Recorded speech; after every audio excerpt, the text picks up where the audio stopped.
The story about the barroom fight has to do originally with an example of what not to ask on cross-examination. But it turns out that the elements of the story, the parts of the story, the content of the story, if you will, really does illustrate even better the difference between direct and circumstantial evidence. Turns out there's a barroom fight, and in barroom fights, people get drunked up and they do stupid things that they wouldn't do if they weren't drunked up. And in this case, a guy is struggling on the floor. He allegedly bites the ear of the victim off. Now, the victim is there without an ear, and everybody can see the ear's missing.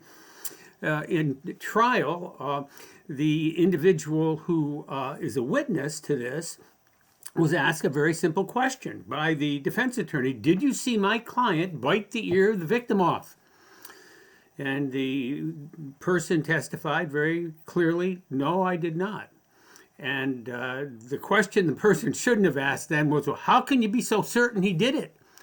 And the witness replied, I saw him spit it out.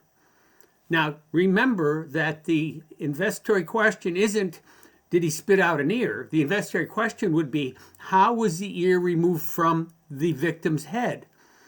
And in reality, we didn't have somebody who has evidence that would represent technically direct evidence. Remember, direct evidence is evidence which, if observed correctly, if remembered correctly, and if communicated accurately, would definitively answer the question at hand.